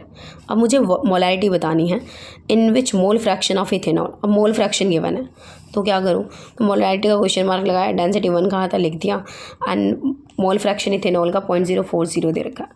अब मोल फ्रैक्शन जब भी दे रखा हो तो एक और कंपोनेंट ज़रूर दे रखा होगा। अब दूसरे का नाम मेंशन नहीं है तो आप हमेशा वाटर कंसीडर करोगे, ठीक है। We know mole fraction of ethanol equal to होता है number of moles of ethanol upon में number of moles of ethanol plus में number of moles of water. बेटे generally number of moles of water आपको याद रखना है 55.5 मोल ही होता है, क्योंकि 18 ग्राम मोलर मास होता है और 1000 ml में कंसीडर करते हैं, तो 1000 को 18 से डिवाइड करोगे तो आपका 55.5 ही आएगा। इसके बाद इथेनॉल मोल फ्रैक्शन 0.040 दे रखा है, इसका हमें पता नहीं, इथेनॉल के number of moles per water के लिख दिया मैंने। अब नंबर ऑफ मोल्स वाटर के बहुत ज़्यादा हैं number of moles of ethanol से, तो आप क्या करोगे, नीचे वाली डिजिट जो है इथेनॉल के सम में हटा सकते हो इसे, तो 55.5। अगर बेटे आपको ये नहीं करना है तो आप चाहो तो जनरली इक्वेशन सॉल्व करके कर सकते हो, एग्जैक्ट वैल्यू निकल जाएगी। अगर आप राउंड ऑफ करते हो तो पॉइंट का कुछ फ़र्क पड़ जाता है, जैसे कि मेरे आंसर में पड़ेगा 2.2 आ रहा है मेरा आंसर, जबकि जनरली नेट पे देखो 2.3 है, चलता है इतना। तो नंबर ऑफ मोल्स आप इधर मल्टीप्लाई करोगे, नंबर ऑफ मोल्स आ जाएंगे इसके इथेनॉल के। तो मोलैरिटी कैसे निकालोगे, number of moles of solute upon A volume. तो नंबर ऑफ मोल्स कितने हैं 2.2 और वॉल्यूम 1 लीटर कंसीडर करेंगे, 2.2 आंसर आ गया, सिंपल। 1.29 नहीं, मैंने इसे इंपॉर्टेंट कह दिया था, नहीं इतना इंपॉर्टेंट नहीं है, सॉरी। इंपॉर्टेंट इसके बाद है मोल फ्रैक्शन 1.35 इंपॉर्टेंट है, ज़्यादा इंपॉर्टेंट है ये, दिस वन 1.35 क्वेश्चन देखना। क्वेश्चन कहता है calculate the carbonate react with this one. तो आपको जनरली कैलकुलेशन में आपको जस्ट ये क्वेश्चन लिख लेनी है, मैंने लिख ली, और देख लेना बैलेंस है या नहीं। इन्होंने लिखा है मास बताओ कैल्शियम कार्बोनेट का, अगर HCl का वॉल्यूम दे रखा है और मोलैरिटी गिवन है, तो अगर वॉल्यूम और मोलैरिटी गिवन है तो मोलैरिटी का फॉर्मूला निकाल के नंबर ऑफ मोल्स निकाल लो इसके। तो मोलैरिटी HCl की upon number of moles of HCl, volume of HCl 25 दे रखा है तो 1000 से मल्टीप्लाई करेंगे क्योंकि ml में दे रखा है। सॉल्व करोगे आप इसे तो आपके नंबर ऑफ मोल्स HCl के आ जाएंगे इतना। बेटा इसे पूरा डिवाइड करके सॉल्व करने की कोशिश मत करना, मैं भी कन्फ्यूज़ ही हो गए, पॉइंट ज़्यादा बढ़ जाएंगे तो आप छोड़ देते हैं, क्योंकि ये फाइनल आंसर नहीं है तो आप इतने पे छोड़ लो। अब इसके बाद मैंने बोला था आपको कि जब भी मास निकालना हो जिसका गिवन हो और जिसके नंबर ऑफ मोल्स निकालने हो, उससे मास निकालना हो तो उसे कंपेयर कर दो। तो number of moles calcium carbonate के इक्वल कर दो, नंबर ऑफ मोल्स HCl के इक्वल कर दो, और अगर कॉफिशिएंट है तो डिवाइड करो। तो HCl के 2 हैं तो 2 से डिवाइड कर दिया, कैल्शियम कार्बोनेट के 1 है 1 से डिवाइड कर दिया। अब नंबर ऑफ मोल्स HCl के तो आए थे 18.75 अपॉन 1000 और 2 ऑलरेडी है नीचे, और कैल्शियम कार्बोनेट का अगर मोलर मास निकालोगे तो 100 आएगा। कैसे निकाले हैं, निकाल के नहीं दिखाया मैंने। कैल्शियम कार्बोनेट है, कैल्शियम का होता है आई थिंक 40 और कार्बन का होता है 12, ऑक्सीजन का 1 का 16 होता है, 3 से मल्टीप्लाई कर दोगे तो 40 + 12 + 48 आई थिंक 100 आएगा। इसे जोड़ोगे तो आप 100 ग्राम पर मोल। देन देखो यहाँ से 2 जीरो कट गए, 1 जीरो बच रहा है, 1 जीरो यहाँ पे शिफ्ट हो गया तो 0.9375 ग्राम मास आएगा। इससे रिलेटेड हो गए क्वेश्चन सारे 1.56। ओके, मोलैरिटी का कॉन्सेप्ट हो गया।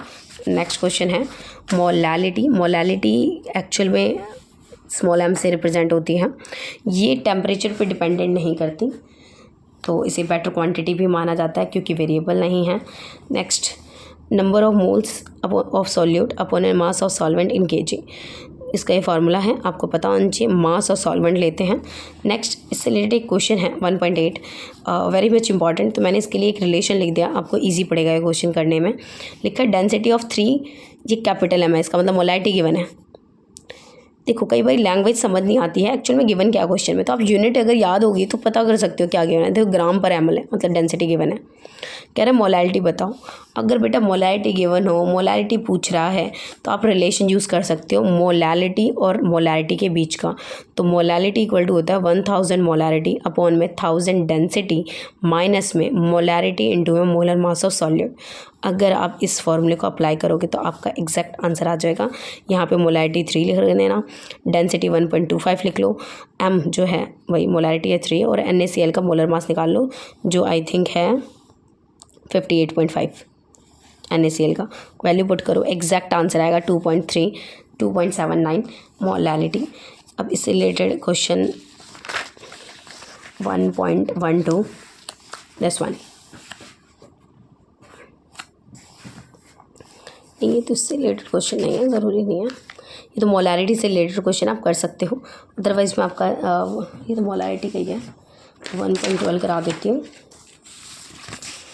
देखो दिस वन, इसमें गिवन था डेंसिटी मिथेनॉल की, मैंने लिख ली। वॉल्यूम मिथेनॉल का पूछा हुआ है, वॉल्यूम सॉल्यूशन का गिवन है, मोलैरिटी सॉल्यूशन के गिवन है। तो आपको क्या करना है, मोलैरिटी गिवन है तो उसका फार्मूला आप लगा सकते हो। तो मोलैरिटी के लिए फार्मूला लगाओगे this one, number of moles of solute upon volume. तो मुझे actually number of moles methanol की चाहिए, तो वॉल्यूम और मोलैरिटी गिवन है दिस वन, मल्टीप्लाई करो। अब number of moles of ethanol को लिख सकते हो, mass of ethanol upon molar mass of ethanol. Ethanol का मोलर मास निकाल लेना। मिथेनॉल का होता है HCCS3OH, तो यहाँ पे एक कार्बन हो गया, 4 हाइड्रोजन हो गए और 1 ऑक्सीजन हो गया। तो 1 गुणा बार 12 प्लस में 4 इंटू 1 प्लस में 1 इंटू 16, तो आ गया 12 प्लस 4 प्लस में 16, एक्चुअल में 16 32 है, मल्टीप्लाई कर दोगे तो आपका 20 ग्राम आएगा। देन डेंसिटी का फॉर्मूला पता है, मिथेनॉल की डेंसिटी गिवन है, तो density of methanol, mass of methanol upon volume of methanol, क्योंकि वॉल्यूम ही पूछा है आई थिंक क्वेश्चन में। तो आपको फॉर्मूला लगा देना, मास आप निकाल चुके हो, देन वॉल्यूम चाहिए, डेंसिटी गिवन है, वैल्यू पुट करोगे मिथेनॉल का वॉल्यूम आ जाएगा क्वेश्चन। नेक्स्ट वन, अब अपनी तरफ से मैं क्वेश्चन बता देती हूँ। एक्सरसाइज तो ख़त्म हो गई, ठीक है, टॉपिक वाइज मैंने पूरा ख़त्म कर दिया, क्या क्या इंपॉर्टेंट है ये बता दिया। अब जनरली क्वेश्चन कुछ हैं तो मैं दिखा देती हूँ। फर्स्ट क्वेश्चन यहाँ पे दे रखा 1.7 2 नंबर या 1 नंबर में जनरली पूछा जाता है। तो इसमें देखो क्या कह रखा है, कह रहा है how much copper can be obtain from 100 gram of copper sulphate. तो देखो अब पूछ रहा है 100 ग्राम कॉपर सल्फेट में से कॉपर की कितना ऑब्टेन करते हो। तो एक्चुअली मुझे ये पता होना चाहिए ना कि कंपैरिजन के लिए कुछ तो हो। तो कॉपर सल्फेट का मोलर मास निकाल लो और उस मोलर मास में कॉपर का मोलर मास कितना है, मतलब जो मैं बोलना चाहती हूँ देखो ऐसे, this one, mass of copper sulphate, copper का पता होना चाहिए 63.5 है, प्लस में 32 प्लस 64 159.5 है। इसमें एक्चुअली कॉपर का मास कितना 63.5। तो अगर ये कह रहा है अगर मैं 100 ग्राम लूँ तो कितना होगा कॉपर का, क्रॉस मल्टीप्लाई कर दो, कंपैरिजन का क्वेश्चन है। तो आप 100 से मल्टीप्लाई कर दो 63.5 की और डिवाइड कर दो 1.9.5 से, आंसर आ जाएगा 39.81 ग्राम। इसके बाद है 1.10, कह रहा है 3 मोल लिए हैं C2H6, calculate the following, the number of moles carbon atom के कितने होंगे। तो 3 मोल है, देखो मैंने लिख लिया 3 मोल C2H6 प्लस 1। तो actually number of moles carbon के कितने होंगे, 3 2 6, हाइड्रोजन के कितने होंगे, 3 6 18। अब कह रहा है नंबर ऑफ मॉलिक्यूल्स बताओ इथेन के कितने होंगे। तो बेटे इससे रिलेटेड एक फार्मूला जनरली आपको पता होना चाहिए, number of moles equal to होता है given mass upon molar mass, ये तो हर जगह पढ़ लिया। गिवन पार्टिकल्स अपॉन में एवोगैड्रो नंबर भी होता है, ये पता होना चाहिए। तो ये पूछ रहा है नंबर ऑफ मॉलिक्यूल्स, तो नंबर ऑफ मोल्स को एन से मल्टीप्लाई कर देंगे, तो वही लिखा मैंने, मोल इंटू में एन, तो मोल कितने हैं 3, एन की वैल्यू पुट कर दो, आंसर आ जाएगा। नेक्स्ट है 1.33, इसने SI यूनिट है, प्रेशर पास्कल में कैलकुलेट करने के लिए बोला, जस्ट वैल्यू पुट करनी है। प्रेशर फोर्स अपॉन में एरिया, फोर्स mg होता है अपॉन में एरिया, एरिया को सेंटीमीटर स्क्वायर में, और मास को 1034 ग्राम दे रखा, ग्रेविटी 9.8 होता है। कैलकुलेट करोगे, यूनिट कन्वर्जन करोगे, आपका फाइनल आंसर आ जाएगा। नेक्स्ट इससे रिलेटेड क्वेश्चन, हाँ यहाँ पे 2 नंबर या 1 नंबर में ये पूछा जाता है 0.50 मोल सोडियम कार्बोनेट और 0.50 मोलैरिटी सोडियम कार्बोनेट में डिफरेंट क्या है। फर्स्ट ऑफ ऑल बेटा ये मोल है मतलब मास है जनरली, और ये मोलैरिटी है मतलब ये टेम्परेचर डिपेंडेंट क्वांटिटी है, टेम्परेचर पे डिपेंड क्वांटिटी नहीं है। तो ये वेरिएबल है, ये नॉट वेरिएबल है, ये बोल सकते हो। टेम्परेचर का इफेक्ट होता है, इस पर नहीं होता है। ऐसे 1 नंबर में आंसर दे सकते हो डिफरेंस फॉर्म में अगर ये पूछते हैं तो। नेक्स्ट वन है, यहाँ पे पूछा है number of moles, largest number of atoms क्या होंगे। तो मैंने यहाँ पे नंबर ऑफ मोल्स का फॉर्मूला लिखा हुआ है। तो number of moles equal to होता है mass, given mass upon a molar mass, given particles upon a Avogadro number, given volume upon 22.4 litre. आप ये फॉर्मूला लगा के, ये लास्ट का ये 1.33 क्वेश्चन 3 मार्क्स का वेरी मच इंपॉर्टेंट। जैसे इसमें 52 मोल्स आर्गन के बोले हैं, तो 52 मोल्स बोले हैं आर्गन के, तो आर्गन के एक्चुअल में मोल गिवन है, नंबर ऑफ एटम्स पूछा मतलब एन पूछा है, तो एन को एन से मल्टीप्लाई कर दो, मतलब 52 को एन से मल्टीप्लाई कर दो, नंबर ऑफ एटम आ जाएंगे। अब अगर यू में दे रखा हो तो हीलियम का यू में मास कितना होता है 4u, 4 से डिवाइड कर दो 13 एटम आ जाएंगे। 52 ग्राम हीलियम दे रखा है, तो यहाँ पे 52 रखो। हीलियम का मोलर मास कितना होता है 4, तो 4 से डिवाइड कर दो, एन से मतलब मैं कैलकुलेट करके दिखाती हूँ, मेरे फ़ोन की बैटरी लो है, नेक्स्ट मैं आपको दिखा दूँगी, सॉरी, थैंक यू।